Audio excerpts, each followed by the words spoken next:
Priyankaji's point is, Mr. Malviya, that if the government has already begun with the very emphatic assertion that this is not done by the government, then how can we trust your probe? Will the probe not come to the conclusion which the government has already started with on day one?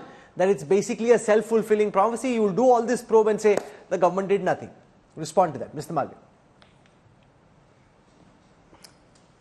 You know, this isn't a leap of faith, as you put it, but it's a leap of desperation for the Congress, where they want to lap up anything and everything that they believe could help their purpose or their agenda. If for a minute it was the government of India behind it, as the opposition is alleging, why has the government of India said that we will investigate it? There has been a very strong statement put out by the Minister of Information and Technology saying that we will investigate this matter and we will get Apple to cooperate and ensure that they give us a more convincing answer and not a vague one. That is the government of India's position. Now, if the opposition believes that this government is compromised and that it already has made up its mind, or as Priyanka said, that there is a certain agency in the government that has gone rogue, if that is the kind of mistrust that you have on government of India and its agencies, then please tell me, why are you even interested in being part of this government or getting into the treasury benches? Aren't you happier sitting in the opposition because you don't trust the government or any of its arms? Now, don't trust you in government. They'd be very happy being in government, but that's a different matter. That's a debate for another day. But Mr. Malviya, as far as circumstantial evidence is concerned, just give me a second. Let's look at who are the dramatis persona who claim to have received this email.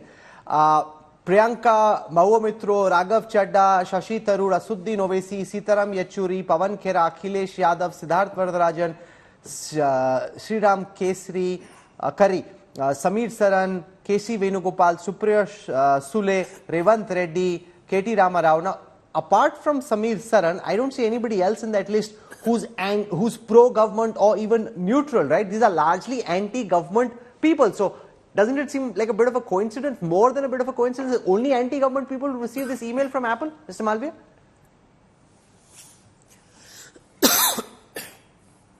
You know, I started off on your program saying that Piyush Goyal has himself got a notification on his mail ID. Now, if you think that's not good enough, or if you think he is likely to defect to the Congress or to the opposition, I'm not quite sure if there's anything more I can say to convince you.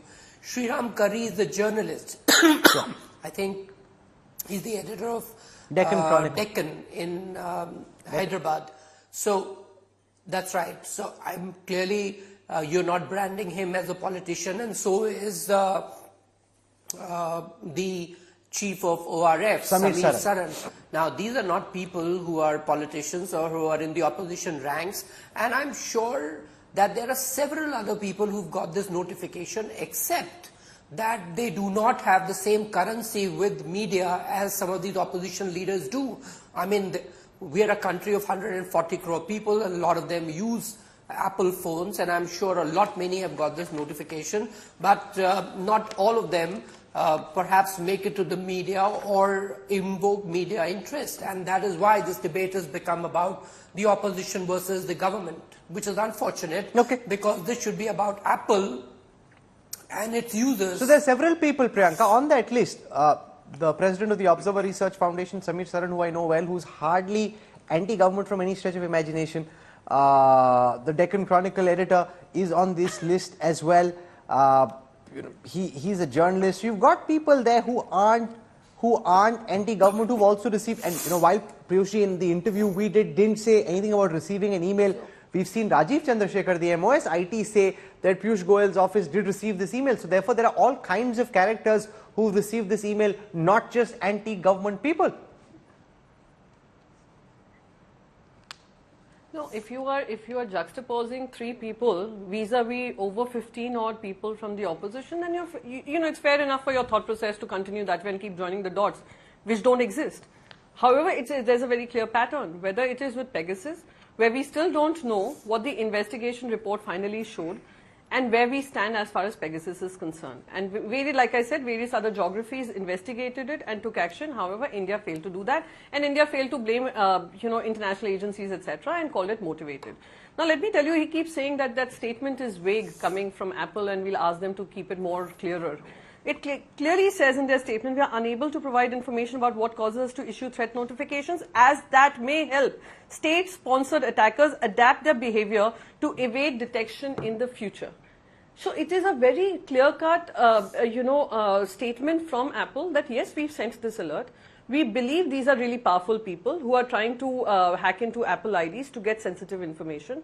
Considering it's happening to members of the opposition, I think it should be time for people to actually ask tough questions of the government and what are they doing. However, for him to say, oh, you don't have faith in the government, I'm sorry, if Mr. Piyush Goyal has faith in his government, he should hand over his phone and let us know what comes out of the investigation.